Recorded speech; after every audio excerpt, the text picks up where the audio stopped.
یہ ہمارے بھائی جو ادھر بیٹھے ہیں اگر سامنے آ جائیں ادھر تو تھوڑا سا یہ خالی کرسیاں بھی بھری بھری لگیں گی. آپ آ جائیے ذرا. ادھر کوئی بات ہے کیا بھائی؟ کوئی مسئلہ اسئلہ تو نہ؟ کرسی دیکھنی پڑے گی. نہ ادھر تو دیواریں ہیں جا نہ سکتے.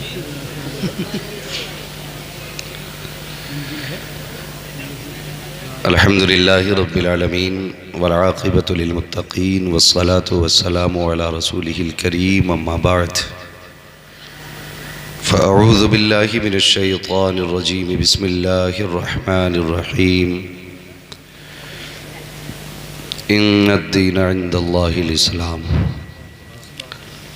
آمنت باللہ صدق اللہ مولانا العظیم وصدق رسوله النبی الامی المطیع المبین المعین الکریم ونحن على ذلك لمن الشاہدین والشاکرین والحمد للہ رب العالمین. یا خدا بہر جناب مصطفیٰ امداد کن، یا رسول اللہ از بہر خدا امداد کن، یا شہید کربلا یا دافع کرب و بلا گل رخا شہزادہ گلگو قبا امداد کن. غوث اعظم بمن بے سر و ساما مدد قبلہ دین مدد کعبہ ایما مدد بگرداب بلا افتادہ کشتی مدد کن. یا معین الدین چشتی قادری یمنع رے، یا غوث اعظم می زنم دمز شیخ احمد رضا خان قطب عالم می زنم. بلغ العلا بکمالہ کشف الدجا بجمالہ حسنت جمیع خصالہ صلو علیہ وآلہ. کروں تیرے نام پہ جاں فدا، نہ بس ایک جاں دو جہاں فدا، دو جہاں سے بھی نہیں جی بھرا، کروں کیا کروڑوں جہاں نہیں. سبحان اللہ. اپنے نبی سے جتنا پیار ہے اتنی آواز کے ساتھ درود پاک پڑھ لیجئے. اللہم صلی علی سیدنا صلی اللہ علیہ نبی الامی وآلہ صلی اللہ تعالی علیہ وسلم. مولانا محمد معدن الجود والکرم وآلہ واصحابہ وبارک وسلم. صلاۃ و سلام علیکہ یا رسول اللہ صلی اللہ تعالی علیہ وسلم. تھوڑی دیر کے بعد آپ اپنے ماتھے کی نگاہوں سے دو طالب علموں کے سر پر تاج فراغت بشکل امامہ شریف دیکھیں گے، اور یہ فراغت کا تاج آپ کے ادارے کی سال بھر کی محنتوں کا آپ کو نتیجہ بتاتا ہے، اور اس سے آپ کو احساس ہوگا کہ آپ کا جو پیسہ لگا ہے وہ صحیح جگہ لگا ہے یا غلط جگہ لگا ہے. تھوڑی دیر کے لیے حاضر خدمت ہوں. گزارش اتنی ہے جتنی دیر سنیں محبتوں کے ساتھ سنیں، ورنہ یاد رکھیے ہم پلٹتے نہیں بے جان کتابوں کے ورق، بے شک. واہ. ہم وہ پڑھتے ہیں جو چہروں پہ لکھا ہوتا ہے. بے شک. اگر مقتدی یہ چاہے گا کہ ایک ہی رکوع میں کام ہو جائے تو پھر امام آدھی رکوع میں کام کرنا جانتا ہے. اب وہ آپ کا اپنا مزاج ہے کتنی دیر سننا چاہتے ہیں. محبتوں کی کہانیاں عزتوں کے ساتھ اگر سنی جائیں تو پھر سننے میں بھی مزہ ہے اور سنانے میں بھی مزہ ہے. میں اتنا کمال تو نہیں کر سکتا جیسے ہمارے بھائی فیضان نظامی صاحب اور زبیر رضا حسانی صاحب.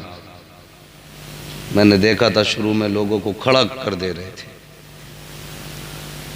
میری گزارش ہے میری تقریر میں کوئی کھڑا نہ ہو، بیٹھے رہیں گے تو مجھے سکون ملے گا. اس لیے کہ اب جو کھڑا ہوگا وہ سبحان اللہ کہنے نہیں کھڑا ہوگا، اب جو بھی کھڑا ہوگا وہ جانے کے لیے کھڑا ہوگا.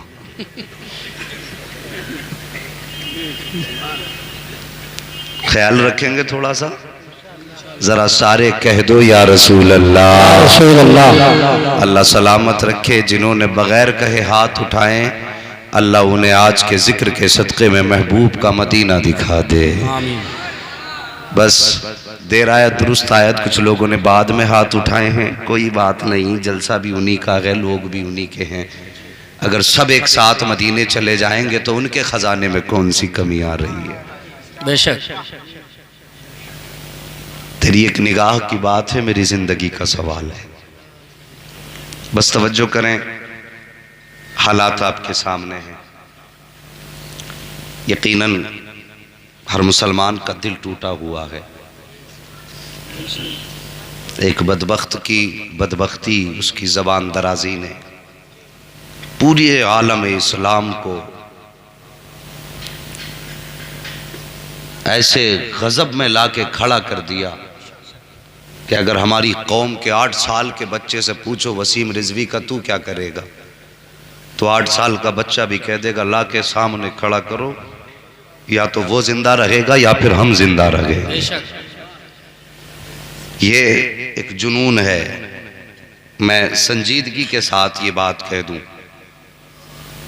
سوشل میڈیا کا دور ہے، سب سنیں گے اور دیکھیں گے۔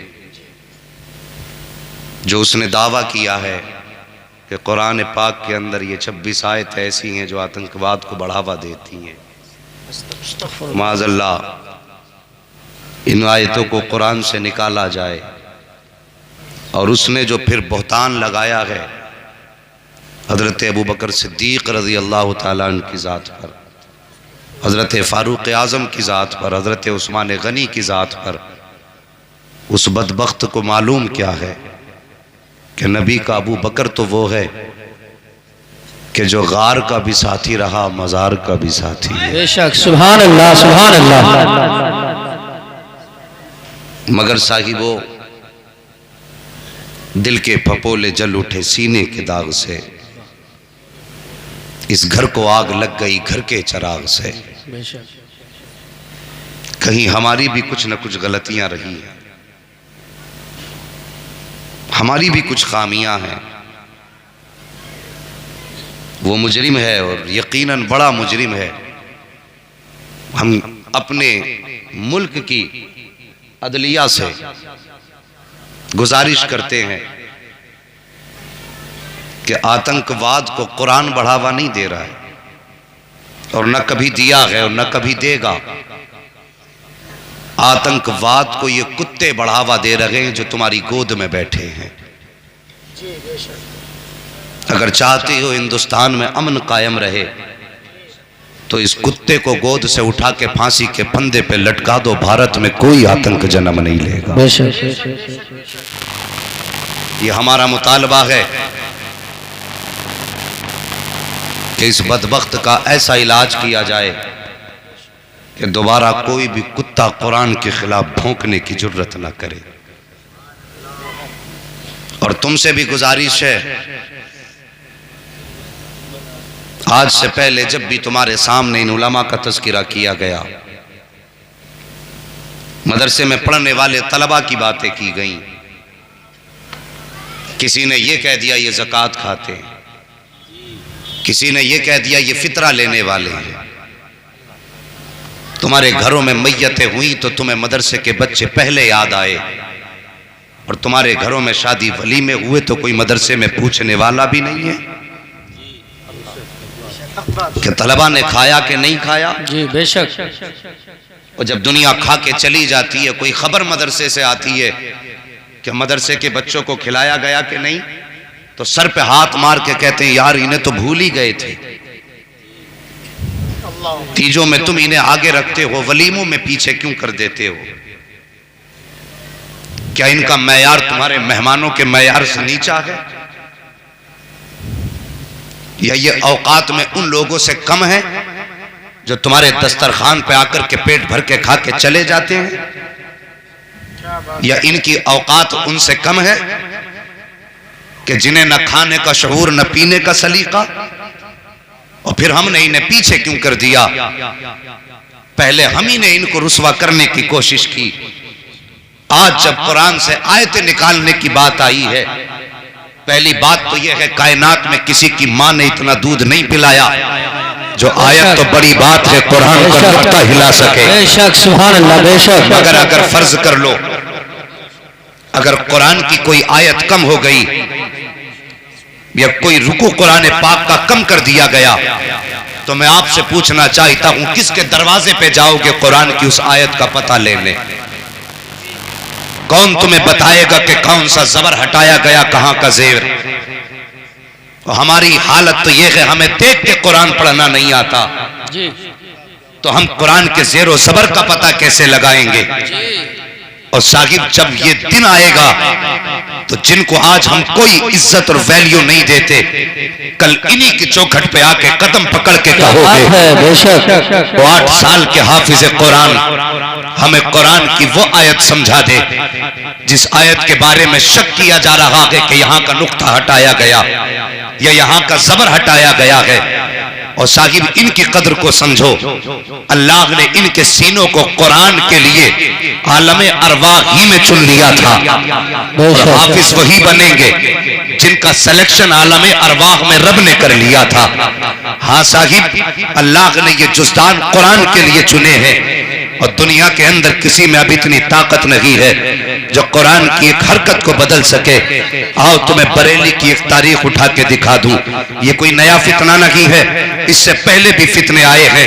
بریلی کی تاریخ میں ایک انگریز بریلی کی زمین پہ پہنچا تھا قرآن کے نسخہ ڈھونڈتا ہوا اور جا کے ایک اللہ والے کی درگاہ میں مزار شریف کے پاس ان کی خانقاہ میں جا کے کہنے لگا بابا کوئی تمہاری خانقاہ میں قرآن کا نسخہ ہے؟ وہ مجذوب آدمی کہنے لگے کیا کرے گئے؟ اس نے کہا کہ ہماری خواہش ہے کہ ہندوستان نہیں بلکہ دنیا سے قرآن مٹا دیں. کہا کیا کرو گے؟ کہا جہاں جہاں سے نسخے ملے ہیں ہم نے لے جا کر کے ان کو دریا کے حوالے کر دیا ہے. سنا ہے تمہارے اس خانقاہ کے اندر بھی قرآن کے نسخے ہیں. آپ نے فرمایا اگر نسخے دے دوں تو کیا کرے گا؟ اس نے کہا تھا نسخے لے جا کر کے دریا میں ڈال دیں گے نہ نسخے ہوں گے نہ کوئی قرآن پڑھنے والا ہوگا. اتنا سننا تھا اللہ والے کو جلال آ گیا فوراً تیور بدل گئے. ایک 8 سال کا بچہ گزر کے جا رہا تھا آواز دی کہا بیٹا ذرا ادھر آؤ. بچہ قریب آیا کہا حضرت حکم کیا ہے؟ کہا بیٹے یہ دنیا سے قرآن مٹانا چاہتے ہیں پتا تو صحیح کہ تجھے قرآن آتا ہے کہ نہیں؟ بچے نے کہا تھا حضرت جی مجھے قرآن نہیں آتا ہے میں کبھی مدرسے نہیں گیا ہوں. آپ نے یوں نگاہ ڈالی ہے اور ڈالنے کے بعد ایک نگاہ کے بعد فرمایا تھا اب بیٹے ذرا قرآن پڑھنا شروع کر دے. بچے نے پہلا پارہ کیا ہے دوسرا پارہ مکمل کیا ہے تیسرا پارہ مکمل کیا ہے. بچہ پڑھتا جا رہا ہے. اس کے بعد اللہ والے نے کہا تھا وہ صاحب تو نسخے لینے آیا ہے مانا کہ یہ نسخے تو پانی میں ڈال دے گا اس کو دریا کے حوالے کر دے گا مگر بتا تو صحیح جو قرآن اس بچے کے سینے میں ہے اس کو کیسے نکال کر کے لے کر کے جائے گا؟ اس نے کہا تھا سنو بابا اگر ضرورت پڑے گی تو ہم سر کاٹتے جائیں گے حافظوں کو مٹاتے جائیں گے. اللہ والے نے کہا تھا جتنے سر کاٹو گے جدھر نظر ڈالتے جائیں گے ادھر ہی قرآن کے حافظ بناتے جائیں گے.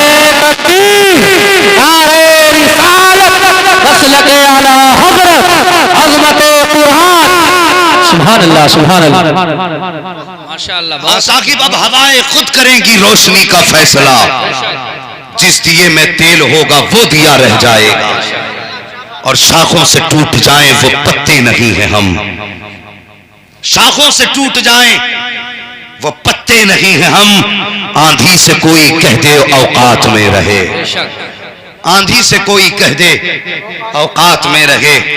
آج دنیا قرآن کو مٹانے کی بات کر رہی ہے لیکن ہمیں شعور آیا ہم نے کچھ ہوش کے ناخون لیے نہیں. ابھی جلسہ ہے رات بھر واہ واہ ہوگی. کوئی کہے گا شاعر اچھا تھا کوئی کہے گا خطیب اچھا تھا کوئی کہے گا اتنے فارغ ہو گئے. جب صبح کا سورج نکلے گا جہاں تھے کل وہی کھڑے رہ جائیں گے. ہماری قوم کا المیہ یہ ہے یہ المیہ ہماری قوم کا ہے کہ ہماری قوم کا کوئی ٹارگیٹ نہیں ہے کوئی مستقل ہم لوگوں کا ضابطہ نہیں ہے. ہمیں کرنا کیا پوری زندگی میں؟ ہر دن صبح ہوتی ہے دن بھر کے کام کیے کہ کل کی کل دیکھی جائے گی. سو گئے پھر کل نکلا پھر ضرورت کے کام کیے پھر سو گئے کہ کل کی کل دیکھی جائے گی. جسے ملے یوں وہ کرے کیوں. کھا رہے ہیں جی رہے ہیں، کوئی مطلب ہی نہیں ہے، کوئی ذمہ داری نہیں اسلام کی؟ ہمارے کاندھے پہ کوئی ذمہ داری ہے کہ نہیں؟ ہمیں احساس ہوتا اس دین کا اگر ہم نے بھی اپنا گریبان کبھی دین کے لیے پکڑوایا ہوتا، ہمیں اس کی قدر معلوم ہوتی اگر ہم نے کبھی پتھر کھائے ہوتے، ہمیں اس کی عظمت کا پتہ اس وقت چلتا جب ہم نے اپنے بیٹے دین کے لیے گوائے ہوتے۔ ہمارا تو کچھ لگا ہی نہیں دین پہ، مسلمان کے گھر میں پیدا ہوئے، امام صاحب نے کان میں آ کے سہانی آواز میں کہہ دیا مبارک ہو مدینے والے کا غلام بن کے پیدا ہوا ہے۔ یہ شرف مل گیا۔ جس کی امت میں پیدا ہونے کی کبھی تمنا نہیں کی تھی، اس کی امت میں پیدا ہونے کا موقع ملا، یہ بڑی عزتیں ملی۔ اور اس کے بعد ہوش سنبھالا، ٹوپی اوڑی، گوشت کھانے لگے، سوچا مسلمان ہونے کا حق ادا کر دیا۔ نہیں صاحب، دین بڑی مشکلوں سے ہم تک پہنچا ہے، بہت مشکلوں تک۔ آج تو اللہ کا شکر ہے میرے نبی کے غلاموں میں ایسا ایسا امیر ہے کہ اگر ضرورت پڑ جائے تو پورا قرآن سونے کے تاروں سے اکیلا ایک غلام لکھانے کے لیے تیار ہو جائے گا۔ آج اسلام کے دامن میں ایسے ایسے امیر بھی ہیں اور ایسے ایسے جانباز بھی ہیں، ضرورت پڑے تو ہنستے ہنستے سر کٹا دیں گے۔ بے شک آج اسلام کے دامن میں کسی چیز کی کمی نہیں ہے اور دنیا تبدیلی کی بات کر رہی ہے۔ اسلام نے وہ نازک دور دیکھے ہیں کہ جس کے بارے میں آج کا انسان تصور بھی نہیں کر سکتا۔ اپنا معاشرہ دیکھیے، آج ہم نماز پڑھنے چلے جائیں، 5 وقت کی نماز پڑھنے لگے، لوگ عزت کرتے ہیں، بھائی 5 ٹائم کا نمازی آ رہا ہے۔ قسمت سے اگر کوئی مصطفیٰ کے مدینے گھوم آئے تو لوگ کرسیاں چھوڑ دیتے ہیں، حاجی صاحب آ رہے ہیں۔ اور مقدر بلند ہو، اگر کوئی قرآن کا حافظ بن جائے تو لوگ اسے سر پہ اٹھاتے ہیں۔ یہ آج کی تاریخ ہے۔ اور صاحب اسلام نے وہ دور بھی دیکھا کہ اگر کوئی کلمہ پڑھ لیتا تھا تو پرائے اپنے ساتھ چھوڑ دیتے تھے۔ اسلام نے وہ دور بھی دیکھا کہ اس دور میں نام لینا نبی کا اپنی جان کو گوانے سے کم نہ تھا، لیکن صاحب اسلام اس وقت بھی ہمت نہیں ہارا۔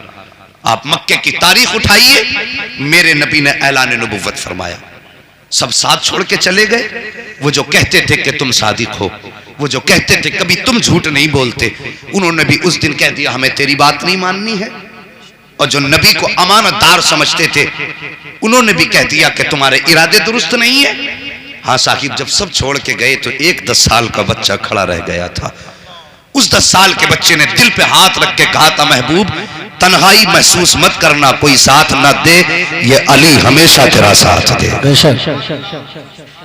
کوئی ساتھ دے نہ دے، یہ علی ہمیشہ تیرا ساتھ دے گا۔ صاحب تاریخ اٹھا کر کے دیکھیے، اللہ اکبر، ایک دور تھا 10 سال کا بچہ ساتھ تھا، اسلام پڑھتا رہا، اسلام پڑھتا رہا۔ اسلام کے ماننے والوں کی تعداد جب 38 ہو گئی ہے، ایک دن میرے نبی گزر کے جا رہے ہیں، ابو جہل اپنے یاروں کے ساتھ کھڑا، میرے نبی کو آتے دیکھا ہے اس نے۔ جیسے نبی کو آتے دیکھا اپنے یاروں سے کہنے لگا سنو محمد آ رہے ہیں، اب انہیں پریشان کریں گے۔ میرے نبی آئے، اس نے ہاتھ بڑھایا، نبی کے کپڑوں کو پکڑا، ہلانا شروع کیا۔ خدا کی قسم میرا نبی کائنات میں آتنک پھیلانے نہیں آیا تھا، بلکہ پھیلے ہوئے آتنک کو مٹانے کے لیے آیا تھا۔ اس نے ہاتھ بڑھایا، نبی نے بات کو جانے دیا، کوئی جواب نہ دیا۔ اس نے جب سوچا یہ کچھ نہیں بول رہے ہیں، اس کے ہاتھ میں پتھر تھا، میرے نبی کے جسم کے اوپر پتھر چلایا۔ خدا کی قسم نبی کے سر پہ پتھر لگا، خون بہنے لگا۔ جیسے نبی کے سر سے خون بہا ہے، اب میرے نبی پلٹ کے عبداللہ کی چوکھٹ پر نہیں آئے ہیں، آمینہ کے آنگن میں نہیں آئے ہیں،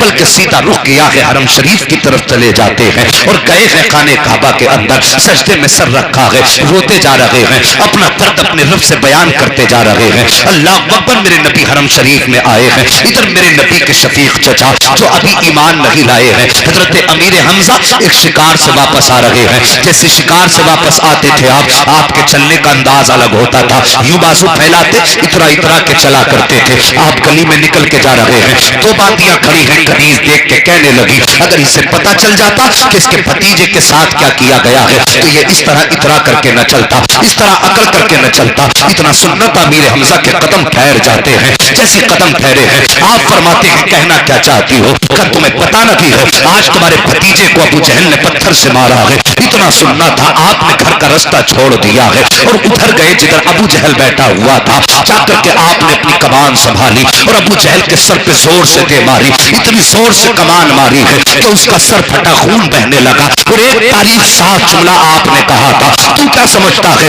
میرا بھتیجا لاوارث ہے، اس کا کوئی وارث نہیں ہے، جو چاہے اس کے اوپر ہاتھ اٹھا دے۔ اتنا کہہ کے آپ واپس پلٹے ہیں، کہا لوگوں بتاؤ میرا بھتیجا کہاں ہے؟ کسی نے کہا ہم نے حرم میں روتے دیکھا ہے، کسی نے کہا خانہ کعبہ کے پاس جاتے دیکھا ہے۔ اللہ اکبر، امیر حمزہ آئے ہیں، میرے نبی حالت سجدہ میں ہے، آنے کے بعد کہتے ہیں محمد سجدے سے سر اٹھائیے، میرے نبی ہیں کہ سجدے سے سر نہیں اٹھا رہے ہیں، 2 مرتبہ کہا سجدے سے سر نہیں اٹھایا، تیسری مرتبہ چچا نے بھتیجے کے کاندھے پہ ہاتھ رکھا اور رکھنے کے بعد کہا تھا ذرا سجدے سے سر اٹھائیے، میرے نبی نے سجدے سے سر اٹھایا ہے۔ خدا کی قسم تمہیں کیا لگتا ہے اس وقت کیا خوشیاں تھی نبی کے چہرے پر؟ آؤ تمہارا اگر کچھ لگا ہو اسلام میں تو دل تھام کر کے سننا، جیسے نبی نے سجدے سے سر اٹھایا ہے، سرکار کا پورا چہرہ خون میں لہو لہان ہے اور جہاں سر رکھا تھا پوری جگہ آنسوؤں سے تر ہو چکی ہے۔ چچا نے یوں بازو پھیلا کے کہا تھا بھتیجے آ میرے سینے سے لگ جا، جیسے اتنا کہا تھا میرے نبی نے فرمایا، مورخین لکھتے ہیں آقا کریم نے فرمایا تھا چچا آج میرا کوئی چچا نہیں ہے، اگر آج میرے والد عبداللہ ہوتے تو مکے میں کسی کی ہمت نہ تھی جو میری طرف نظر اٹھا کے دیکھ پاتا، اگر آج میری ماں آمینہ ہوتی تو میں تنہا حرم میں آنسو نہ بہاتا۔ حضرت امیر حمزہ کی آنکھ نکل جاتی ہے، زبردستی سرکار کو سینے سے لگایا ہے، اس کے بعد کہتے ہیں بھتیجے خوش ہو جا، میں تیرا بدلہ لے کر کے آ گیا ہوں۔ آؤ آتنکواد کہنے والوں، اسلام کی تاریخ کو آتنک میں بدلنے والوں، یہ میرے نبی کا تاریخ صاف جملہ سنو، جیسے امیر حمزہ نے کہا تھا بھتیجے میں بدلہ لے کر کے آیا ہوں، میرے نبی نے فرمایا تھا چچا میں بدلے سے راضی نہیں ہوتا ہوں، کہا بیٹے پھر کیسے راضی ہوگے؟ اللہ اکبر، اس دن امیر حمزہ کا مقدر اوج پر تھا، یہ کہہ بیٹھے پھر بتاؤ کیسے راضی ہوگے؟ اتنا سننا تھا، میرے نبی فرماتے ہیں چچا جس رب کی عبادت میں کرتا ہوں تم بھی اس رب کی عبادت کرو، اگر وہ رب راضی ہو جائے گا مدینے والا محمد راضی ہو۔ نعرہ تکبیر، نعرہ رسالت، مسلک اعلی حضرت، علماء اہل سنت، خطیب اہل سنت۔ صاحب قدر کر لو ان کی، والے ہیں بڑی مشکل سے دین ہم تک پہنچا گئے۔ اتنا سنا چچا فوراً آگے بڑھے ہیں، لہجے دیکھیے کتنی تیز بدلے ہیں، ایمان نہیں لائے تو بھتیجا کہہ رہے تھے، جیسے ایمان لائے ہیں زبان پہ آتا ہے یا رسول اللہ اب اپنا بنا لیجئے۔ اللہ اکبر، ایمان لاتے ہی لہجے بدل گئے ہیں، جیسے میرے نبی کے شفیق چچا ایمان لائے، سرکار اپنی جگہ سے فوراً ہٹے اور جا کے خانہ کعبہ کا غلاف پکڑا اور سینے سے لگا کے کہنے لگے یا اللہ تو نے اسلام کو ایک شیر تو دے دیا ہے، دوسرا شیر بھی عطا فرما دے۔ سبحان اللہ۔ صاحب یہ اسلام کی تاریخ ہے، یا اللہ ایک شیر تو دے دیا ہے، دوسرا شیر بھی دے دے۔ وہ دوسرا شیر کون ہے؟ ہاتھ اٹھ گئے نبوت والے اور کہنے لگے یا اللہ یا تو عمر ابن حشام دے دے یا عمر ابن خطاب دے دے۔ مقدر بلند تھا حضرت عمر کا، جس دن یہ دعا میرے نبی نے مانگی وہ دن بدھ کا تھا۔ کون سا دن تھا؟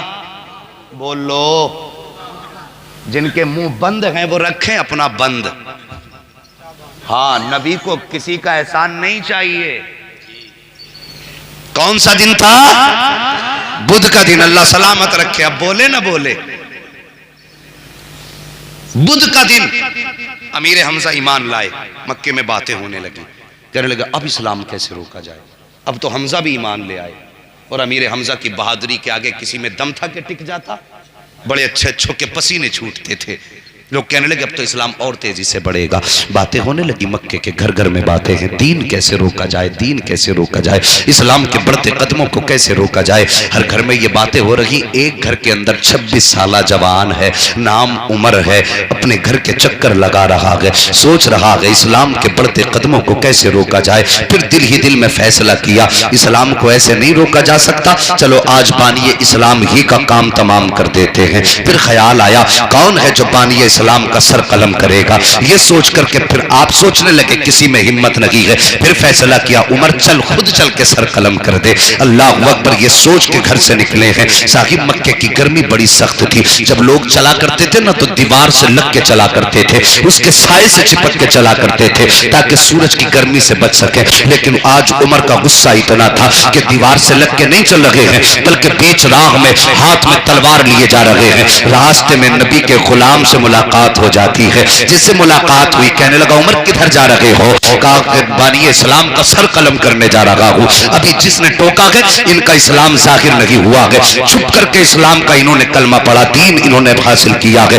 اللہ اکبر. کدھر جا رہے ہو؟ بانی اسلام کا سر قلم کرنے. اتنا سنا دیوانہ ہنسنے لگا. بانی اسلام کا سر قلم کرنے. کہا ہاں. کہا ان کا سر قلم کرنے جا رہے ہو, پہلے اپنے گھر کی بھی خبر لے لو. اتنا سنا کہنے لگے کس گھر کی بات کرتے ہو؟ کہا جس نبی کا تم سر کاٹنے جا رہے ہو تمہاری بہن اسی کے نبی کے نام پہ اپنی جان کا سودا کر بیٹھی ہے. جس نبی کا سر قلم کرنے جا رہے ہو تمہارا بہنوئی بھی اسی کے نام پر اپنی جان کا سودا کر بیٹھا ہے. اب جو غصہ نبی کی ذات پر تھا وہ پلٹ گیا بہن بہنوئی کی طرف. آئے بہن کے دروازے پہ دستک دی, اندر سے قرآن کی آواز آئی. ایک طریقہ ہوتا ہے پیار سے دروازہ بجانے کا, ایک ہوتا غصے میں دروازہ بجانے کا. غصے میں دروازہ بجایا, بہن سمجھ گئی عمر آ گئے ہیں. آواز دے کے کہنے لگے دروازہ کھول. فوراً بہن نے دروازہ کھولا. جو قرآن پڑھا رہے تھے ان کو چھپا دیا گیا. بہن نے دروازہ کھولا. عمر نے نہ آؤ دیکھا نہ تاؤ دیکھا. بہن پہ وار شروع کر دیے, مارنا شروع کیا. بہن پٹتی جا رہی ہے, نبی نبی کی صدائیں لگاتی جا رہی ہے, پٹتی جا رہی ہے. آخر میں جب خون بہنے لگا بہن نے کہا تھا عمر جیسی اتنا کہا. عمر حضرت عمر کے ہاتھ تھم جاتے ہیں.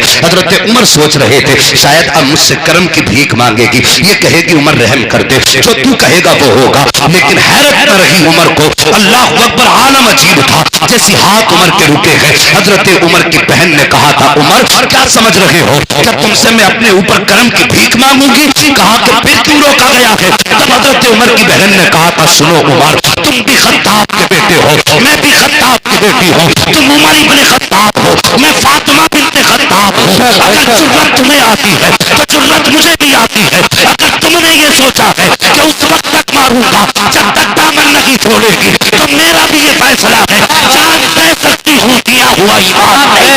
نعرہ تکبیر, نعرہ رسالت, مسلک اعلی حضرت, عظمت اسلام.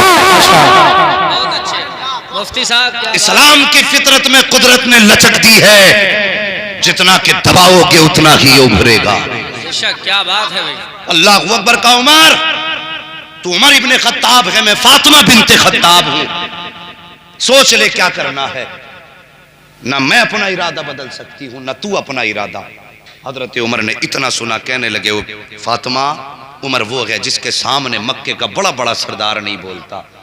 تو بتا تجھے یہ جرت کس نے دی ہے؟ تو عورت ہو کے اتنی بول رہی ہے؟ حضرت فاطمہ بنت خطاب نے کہا تھا عمر تو نے میرے محبوب کا چہرہ صحیح سے دیکھا نہیں ہے. بے شک کیا بات ہے. اگر دیکھ لے گا یہ سوال ہی نہیں کرے گا.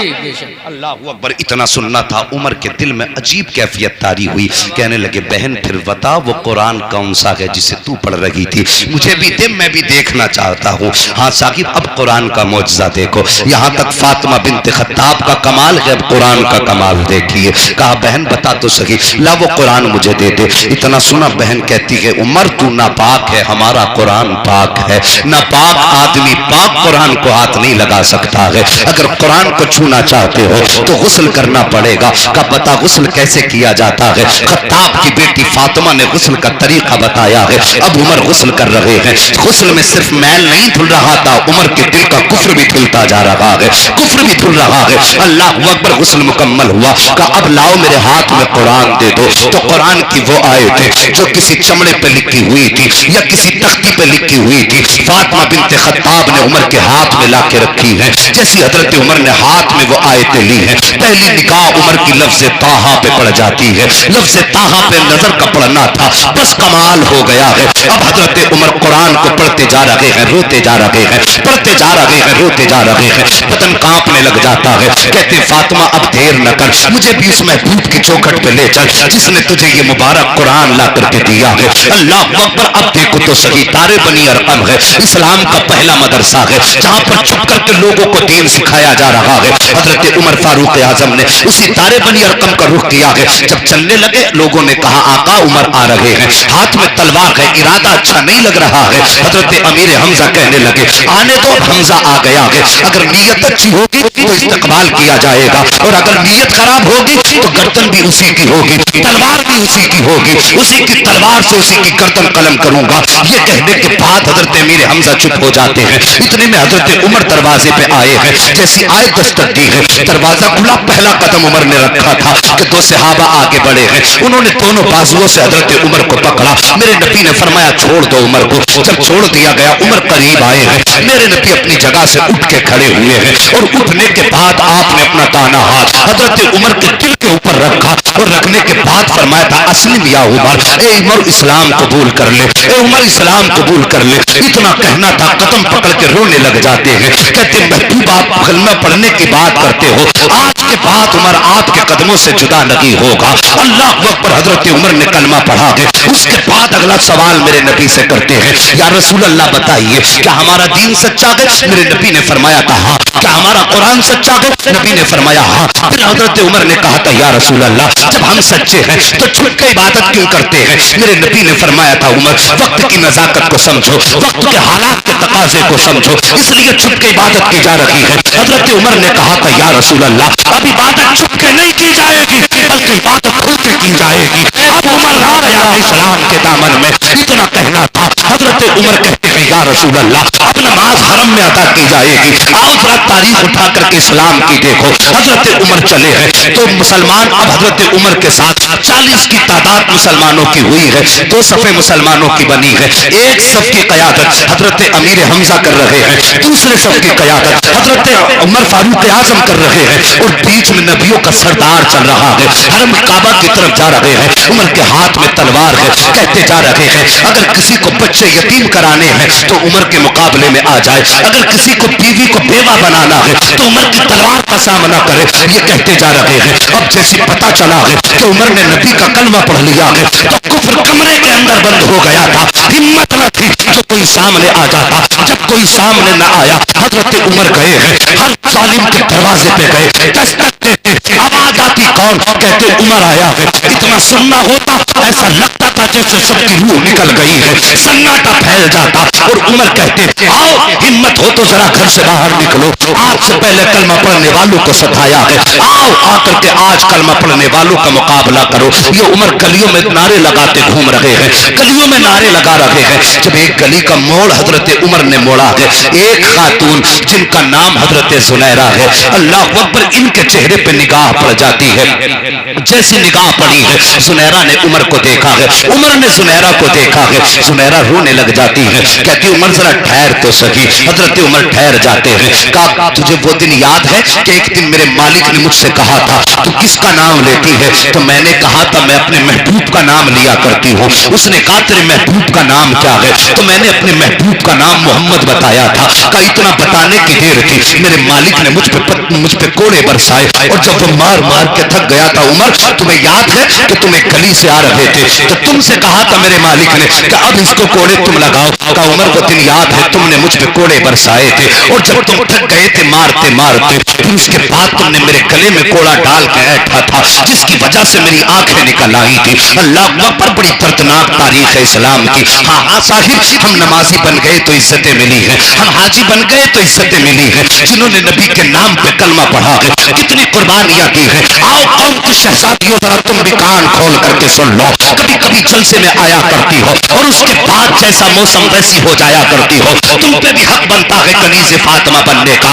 تم بھی اپنے ایمان کا ذرا جائزہ لو تاریخ کے آئینے میں. یہی زنیرہ ہے، انہوں نے اسلام قبول کیا ہے. جب نبی کی صدائیں ان کی زبان پہ رہا کرتی تھی، ان کا مالک مارا کرتا تھا. ایک دن ابو جہل سامنے سے آیا اور یہی زنیرہ سامنے سے آئی ہے. تو انہوں نے حضرت زنیرہ نے جب ابو جہل کو دیکھا نا تو ہونا کیا چاہیے تھا کہ دشمن ہے، طاقتور ہے، زبان بند کر لیتی، لیکن جب دشمن کو دیکھا نا زبان بند نہیں کی ہے بلکہ زور سے کہنے لگتی ہے نبی نبی نبی نبی نبی نبی۔ جب زور سے کہنا شروع کیا ہے ابو جہل قریب آیا، کہنے لگا زنیرہ بتا تو صحیح کس کا نام لے رہی ہے؟ کہا محبوب کا نام لے رہی ہوں۔ کہا تجھے ڈر نہیں لگتا میں تیرے ساتھ کا سلوک کروں گا؟ جیسی اتنا سنا زنیرہ نے کہا تھا نادان تو نے جانا نہیں ہے، یہ زنیرہ کے جسم پہ گوشت تو بچا نہیں ہے، جو ہڈیاں رہ گئی ہے اس میں گودا نہیں ہے، بلکہ ہڈیاں توڑ کے دیکھ ہر ہڈی کے اندر اس کے رسول کی صدا نظر آ رہا ہے۔ نعرہ تکبیر،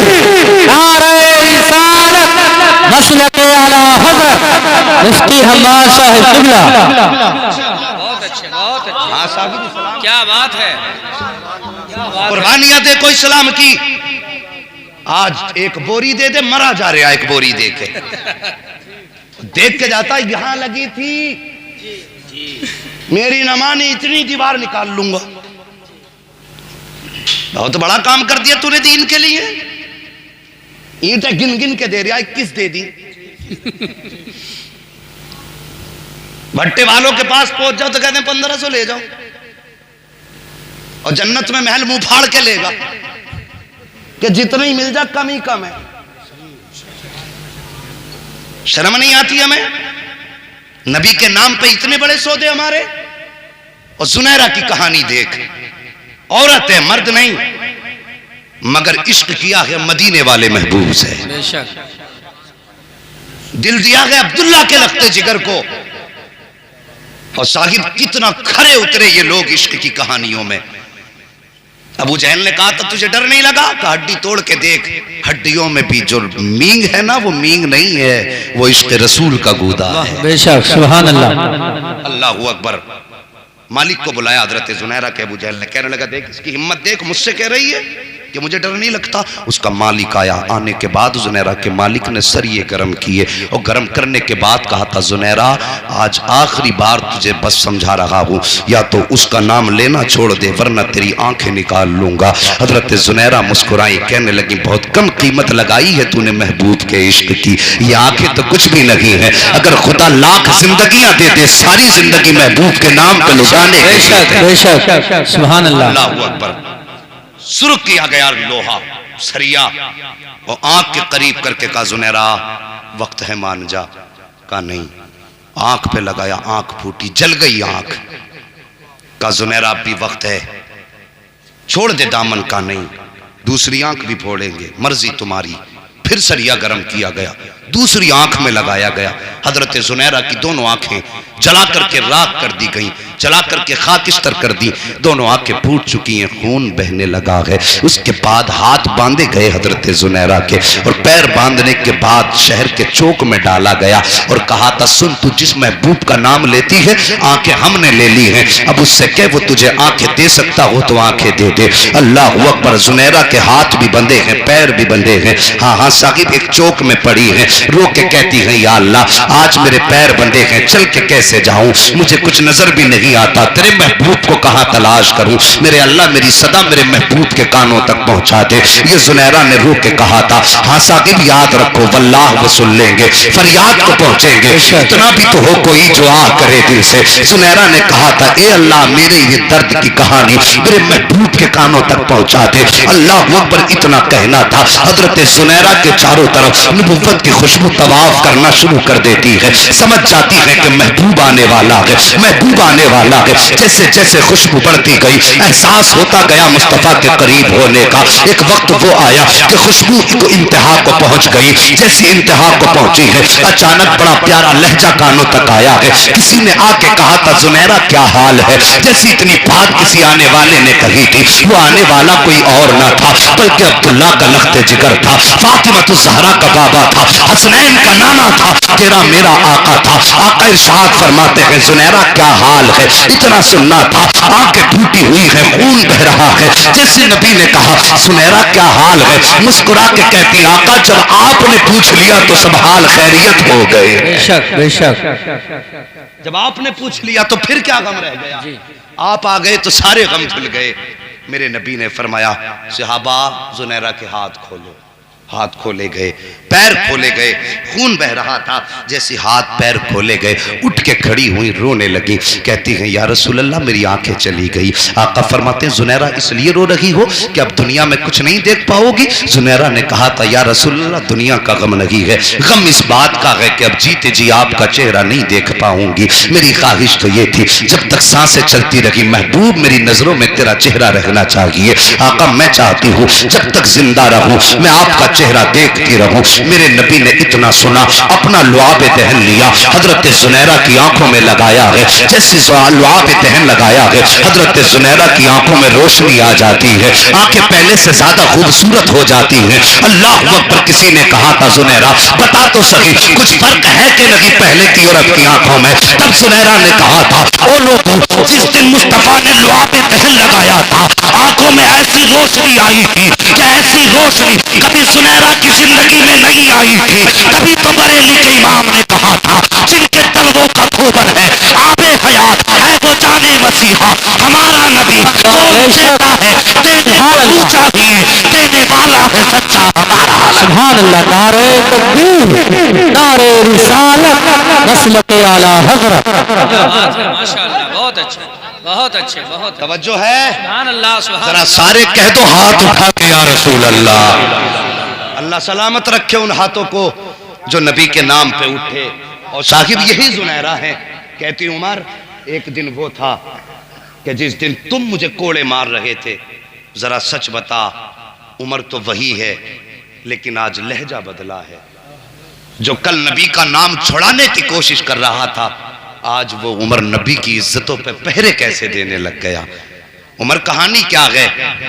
دیکھا زنیرہ کا چہرہ، کہنے لگے زنیرہ جب تک محبوب کے قریب نہیں ہوا تھا اس وقت تک محبوب کی عظمتوں سے ناآشنا تھا، جس دن سے ان کے قریب ہوا گئے عمر ان کے نام پہ بک گیا ہے، ان کے نام پہ بک گیا ہے۔ اللہ اکبر، اسلام نے یہ دور بھی دیکھا، وہ حضرت عمر فاروق اعظم کا دور۔ اللہ اکبر، 40 بنے، پھر آگے بڑھے، کفر دانت مسانے لگا، اب کیسے روکا جائے؟ صاحبو کبھی اپنے گھر میں بھوک نہیں دیکھی ہم نے، کبھی اپنے گھر میں پیاس نہیں دیکھی ہم نے۔ ہماری بیٹی بیٹے اگر ایک روزہ رکھ لیں بچپن میں تو شام کو ہم آتے ہیں نا تو یہ سوچتے ہیں مارکیٹ سے کیا کیا لے لیں، آج میری بیٹی کا روزہ، کیا کیا خرید لیں، آج میرے بیٹے نے روزہ رکھا ہے۔ اور شاکب اسلام نے وہ دور دیکھا جب مکے والوں نے مصطفیٰ اور ان کے چاہنے والوں کا سوشل بائیکاٹ کیا، اور ایسا بائیکاٹ کہ یہ اعلان ہو گیا نہ ہم تمہاری موت میں شریک ہیں نہ تم ہماری موت میں شریک ہو۔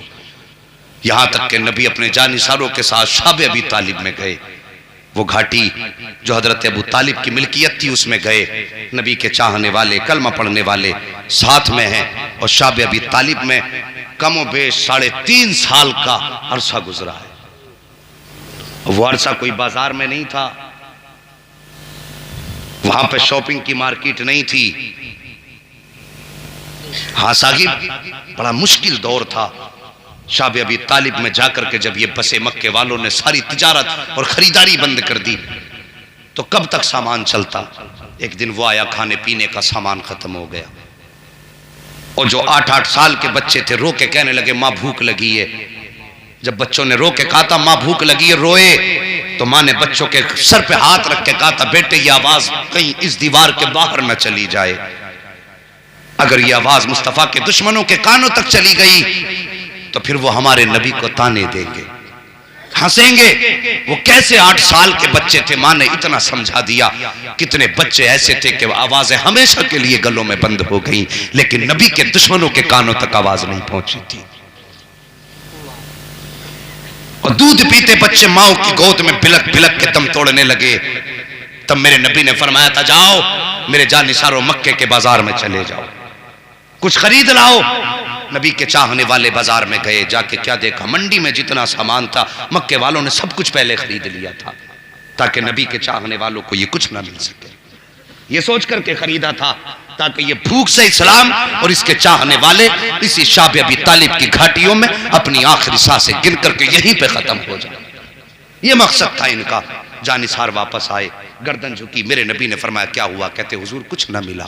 اس کے بعد میرے نبی نے فرمایا تھا صحابہ اور میرے چاہنے والوں میں اجازت دیتا ہوں، چاہتے ہو تو مکے میں چلے جاؤ، اپنے رشتہ داروں میں چلے جاؤ، جہاں سکون ملے وہاں چلے جاؤ، یہ میرے دشمن ہیں، مجھ پہ پابندی لگائی ہے، میری وجہ سے تم کیوں اتنے ظلم برداشت کر رہے ہو؟ تو سب نے کہا تھا یا رسول اللہ آپ کے قدموں پہ مرنا گوارا ہے، دامن چھوڑ کر کے زندگی گزارنا گوارا نہیں ہے۔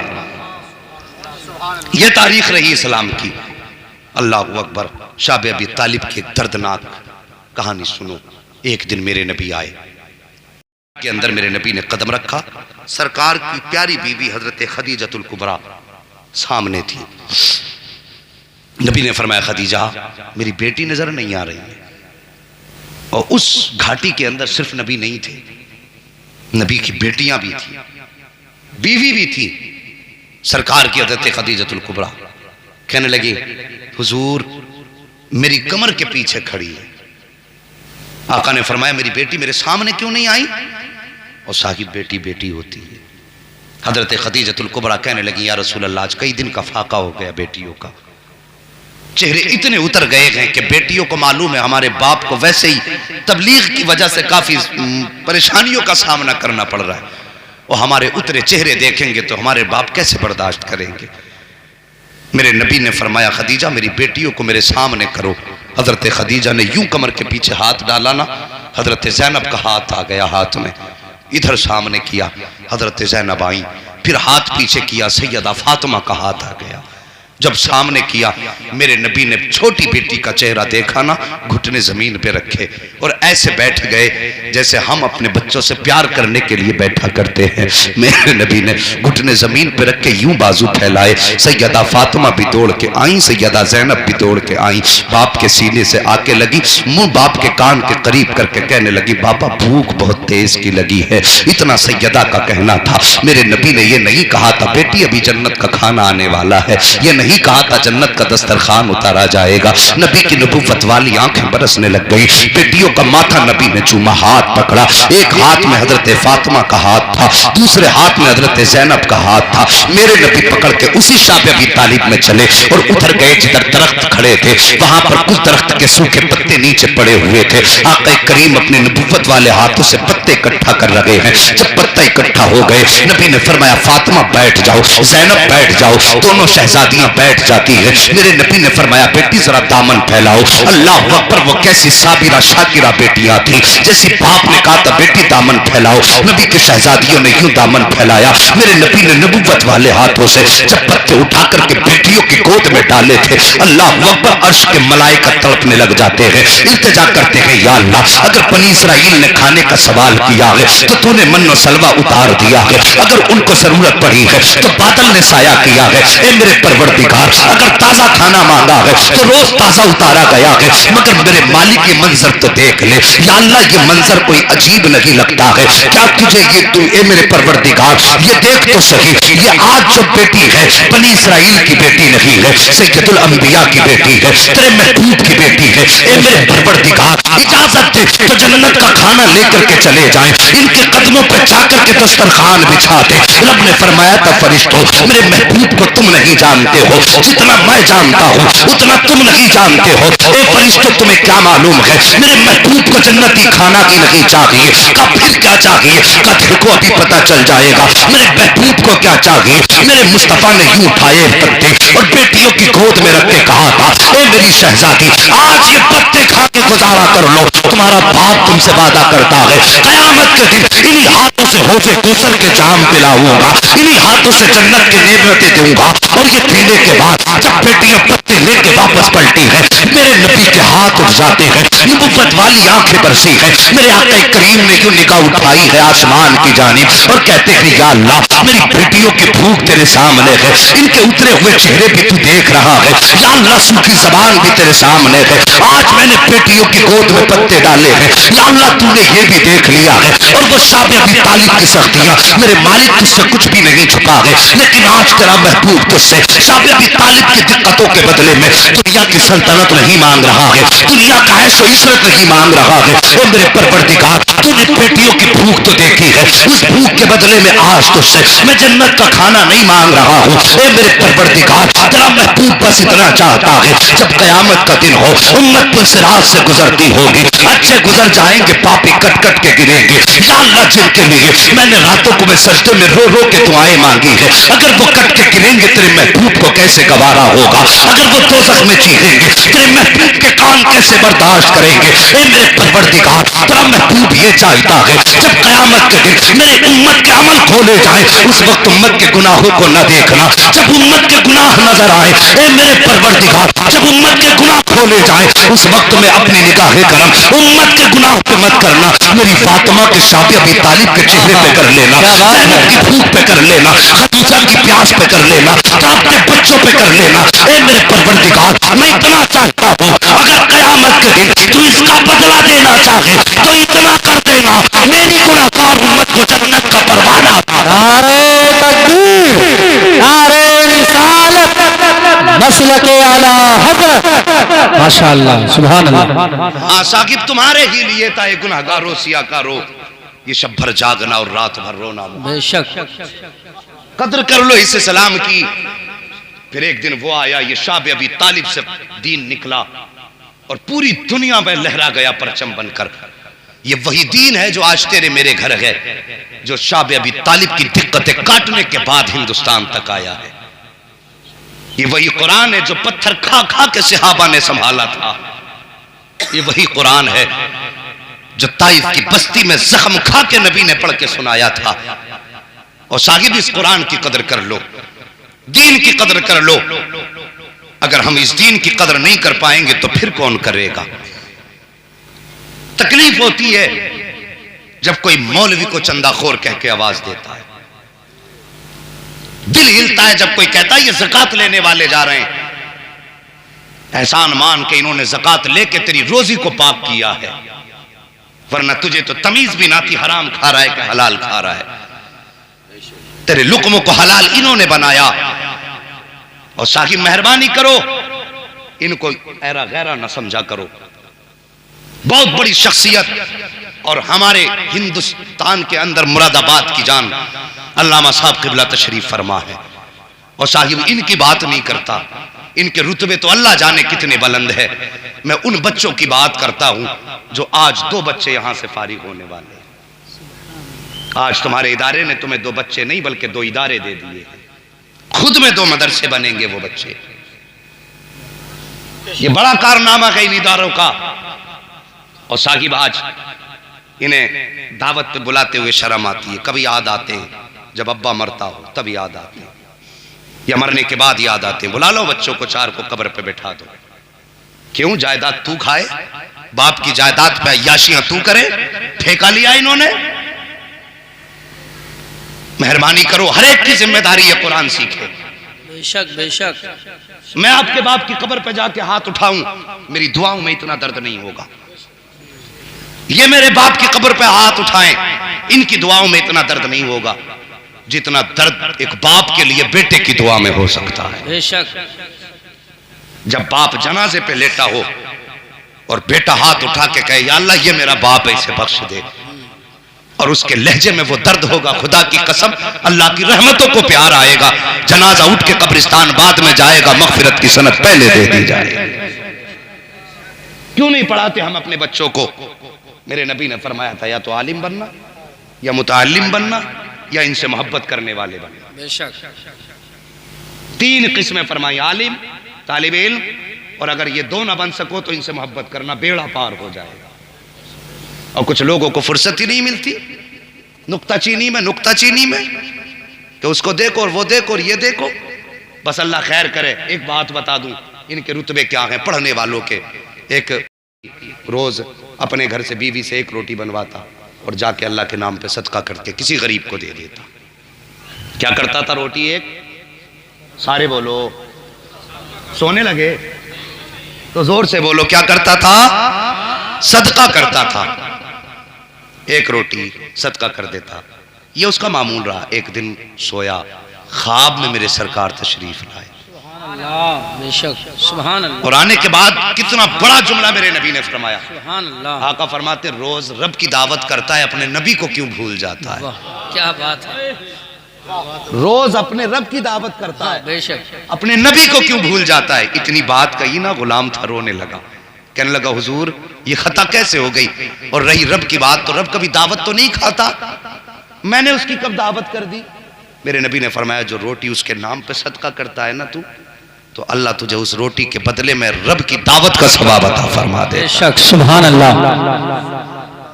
بات اگر اب بھی سمجھ میں نہیں آئی تو میں اس سے زیادہ ہندی کی چندی نہیں کر سکتا. اگر آ گئی ہو تو سارے بول دو سبحان اللہ. ہاں بھائی میں پوری گفتگو عارف بھائی ہندی کی چندی کر کے کرتا ہوں. میری عادت ہوتی ہے جو سامنے بیٹھے وہ کچھ سیکھ لیں یا سمجھ لیں. ہاں جی لفاظی سے مجھے کوئی نتیجہ سمجھ میں نہیں آتا. میں آپ کے سامنے انگلش بولنے لگوں. صبح کا مولوی بڑا اکڑ آیا تھا، انگریز تھا کہ جانے امریکہ سے پڑھ کے آیا، میری انگلش بول کے چلا گیا. اس سے نتیجہ نہیں ہے. یہی حکم ہے اور یہی طریقہ بھی ہے کہ سامنے والے کے ذہن کے حساب سے آپ بات کریں. اس سے زیادہ ہندی کی چندی نہیں ہوگی کہ جب تم اللہ کے نام پہ ایک روٹی صدقہ کرتا ہے تو تجھے کس کا ثواب ملتا ہے؟ سارے بولیں. ارے کھلانا یا مت کھلانا مگر بول تو دو اللہ کے بندو. کس کی دعوت کا؟ ادھر والے تو قطعی نہیں بول رہے. اللہ سلامت رکھے. میں تو یہ بھی نہیں کہہ سکتا یہ قادری محلہ یہ رضوی محلہ. میں تو سیدھا کہوں گا یہ جتنے بیٹھے سب مدینے والے کے نوکر بیٹھے ہیں. اب ان کی اپنی مرضی ہے کتنا منہ چلاتے ہیں کتنا دباتے ہیں. اور جن کی جلسے میں آواز بیٹھ جائے ماں کے قدم چوم لینا جا کے، کہنا ماں تیرے دودھ کا حق ادا کر دیا، آج میں نے آواز نبی کے جلسے کے نام کر دی ہے. اللہ سلامت رکھے. بس توجہ کریں کہ جو ایک روٹی تو صدقہ کرتا ہے اس میں رب کی، آپ بھی بول دو رب کی، ہاں مسکرا کے نہیں زور سے بولو، رب کی دعوت کا ثواب ملتا ہے. اتنا کہا میرے نبی نے جو ایک روٹی دیتا ہے رب کی دعوت کا ثواب ملتا ہے. غلام نے کہا تھا حضور آپ کی دعوت کا کیسے ثواب ملے گا؟ میرے نبی نے فرمایا سن، کبھی تیرے دسترخوان پہ اچھا کھانا بن جایا کرے، کبھی پسندیدہ کھانا بنا کرے، تھوڑی سی روٹیاں لے لیا کر. توجہ کرنا بھی اس بات پر جو میں کہنا چاہتا ہوں، ارباب ممبر کی بھی توجہ چاہیے. کہا میرے نبی نے کبھی تیرے گھر کے اندر اچھا کھانا بن جایا کرے، ایک روٹی تو اللہ کے نام پہ دیتا ہے لیکن کبھی تیرے گھر کے اندر اچھا کھانا بنا، پسندیدہ غذا بنی، تھوڑی سی روٹی لے لے، تھوڑی سی بوٹی لے کر کے سن اپنے گھر سے نکل اور سن تیرے گھر کے پیچھے میرا دین سیکھنے والے بچے رہا کرتے ہیں، قرآن کے قاری رہا کرتے ہیں. اپنے ہاتھ سے جا کر کے لقمے توڑ کر کے ان کے منہ میں جا کر کے دے دے. جب تو غریب کو روٹی کھلائے گا رب کے نام پر تو اللہ کی دعوت کا ثواب ملے گا، اور جب تو پڑھنے والے کو روٹی کھلائے گا تو تجھے مدینے والے رسول اللہ کی دعوت کا ثواب. نعرہ تکبیر، نعرہ رسالت، مسلک اعلی حضرت. کیا بات ہے بھائی مفتی صاحب ماشاءاللہ کیا بات ہے. حیرت کی بات ہے اب بھی تول رہے ہیں. سبحان اللہ. اور یار چاہتے ہو نبی کی دعوت کا ثواب ملے تو مدرسے کے بچوں کو اپنے دسترخوان کا مہمان بنا لو. اگر برکتیں نہیں ہیں کسی کے گھر میں، گارنٹی کے ساتھ کہہ رہا ہوں، اتنے بڑے ممبر پہ اتنے ذمہ دار لوگوں میں جاؤ مدرسے کا ایک بچہ لے کے چلے جاؤ، یا آ کے مولانا سے کہہ دو حضرت اس بچے کو ہمیں دے دو، محنت اس کی ہوگی، خدمت ہماری ہوگی. واہ بے شک. محنت یہ کرے گا، خدمت ہم کریں گے، اور پھر دیکھنا اجر اللہ قیامت میں تمہیں جنت کی شکل میں عطا فرمائے گا. بے شک بے شک. کبھی کسی کو کھلا کے دیکھو پھر دیکھو اللہ کتنی برکت عطا فرماتا ہے. اور صاحب بس بات ختم کر لوں. حجۃ الوداع کا موقع میرے نبی مینا کے میدان میں صحابہ کا جھرمٹ تھا. آپ نے فرمایا تھا میرے صحابہ آج کے بعد ہم یہاں پر اکٹھے جمع نہیں، یہاں ہم اکٹھے سارے بول دو جمع نہیں ہوں گے. صحابہ کی آنکھیں برسنے لگی. حضور بات ہی اتنی بڑی تھی. وہ صحابہ جن کی صبح نبی کے چہرے سے، جن کی شام نبی کے چہرے سے، جن کی رات نبی کے چہرے سے، ان کا تصور ہی نہیں ہوتا تھا نبی کے بغیر زندگی کا. اور جب نبی کہتے ہیں کہ آج کے بعد ہم یہاں اکٹھے جمع نہیں ہوں گے پھر ان کے دل کا حال کیا ہوگا. اور اس کے بعد میرے نبی نے فرمایا تھا صحابہ اگر اللہ قیامت میں میرے بارے میں تم سے پوچھے گا تو کیا بتاؤ گے؟ کون ہیں؟ وہ ہیں جن کی نبوت کی تصدیق سارے نبیوں نے کی تھی. وہ کہہ رہے ہیں اگر میرے بارے میں تم سے رب پوچھے گا کیا کہو گے؟ تو سب نے کہا تھا ہم کہیں گے یا اللہ ہم نے تیرے حبیب کو اپنے وعدوں میں اپنے ارادوں میں پکا بھی پایا ہے، سچا بھی پایا ہے. بے شک جو تو نے حکم دیا تیرے نبی نے ہم تک پہنچایا. صحابہ کہنے لگے حضور ہم یہ کہیں گے. میرے نبی نے فرمایا نبوت کا دروازہ مجھ پر بند ہو گیا، اب میرے بعد کوئی نبی، سارے بولو نبی نہیں آئے گا. صحابہ نے کہا تھا حضور کیا فتنے نہیں اٹھیں گے؟ فرمایا فتنے بھی آئیں گے. کیا یہ دنیا کے اندر ظالم و سرکش لوگ سر نہیں اٹھائیں گے؟ اٹھائیں گے. کہا پھر نبی نہیں آئے گا تو پھر کیا ہوگا دین کا؟ میرے نبی نے فرمایا جو ذمہ داری میرے کاندھوں پہ تھی میرے بعد وہ ذمہ داری میں اپنی امت کے علماء کے کاندھے پہ رکھ کے جا رہا ہوں. جنہیں نوکر سمجھتے ہو نا یہ تمہارے نوکر نہیں، یہ مدینے والے مصطفیٰ کے نوکر ہیں. سبحان اللہ سبحان اللہ. ان کی خدمت کیا کرو. فرمایا گیا میرے نبی نے فرمایا جو ذمہ داری ہمارے کاندھوں پر تھی اب وہ ذمہ داری ہم امت کے علماء کے کاندھوں پہ رکھ کے جائیں گے. فتنے آئیں گے، جواب دینے کے لیے نبی تو نہیں آئے گا، البتہ کوئی نہ کوئی غلام نبی ضرور کھڑا ہو جائے گا. یہ ذمہ داریاں ہیں صاحب. قرآن کی ذمہ داری حفاظ نبھا رہے ہیں، حفظ کی ذمہ داری حافظوں نے نبھائی ہے، تلفظ کی ذمہ داری قاری نبھا رہے ہیں، معانی کی ذمہ داری علماء نبھا رہے ہیں، تفسیر کی ذمہ داری مفسرین نبھا رہے ہیں. سب کی اپنی اپنی ذمہ داری ہے. یہ ممبر پہ بیٹھنے والا نہ کوئی چھوٹا ہے نہ کوئی بڑا ہے، سب برابر ہے. سچ جانو یہ سب کے سب مصطفیٰ کے دین کے نوکر ہیں، ہم ان کے قدموں کی خاک ہیں. اللہ جب تک ہمیں زندہ رکھے علماء کی خدمت میں زندہ رکھے اور انہی کے قدموں میں زندہ رکھے. ہاں صاحب زندگی اور آخرت کے بھلا چاہتے ہو علماء کو عزت کی نگاہ سے دیکھا کرو، ان کا احترام کیا کرو. اگر یہ راضی ہو گئے یقین جانو مدینے والے مصطفیٰ بھی راضی ہو جائیں گے. مگر شرط ہے عالم عالم ربانی ہو، بے شک بے شک. عقیدے کا چور نہ ہو، ڈنڈا مار نہ ہو، لچ کچھ نہ ہو، عقیدہ اتنا مضبوط ہو تجھ سے اور جنت سے کیا مطلب وہاں بھی دور ہو ہم رسول اللہ کے جنت. ارے کہہ تو دو ملے گی تو شفاعت سے ہی، وہ تو ہمیں بھی پتا ہے. ہم رسول اللہ کے جنت، رسول اللہ کی احترام کرو ان کا تھوڑی دیر میں. بس میں نعرہ تکبیر، نعرہ رسالت سید عالم القادری صاحب خطیب اہل سنت. نعرہ تکبیر، نعرہ رسالت.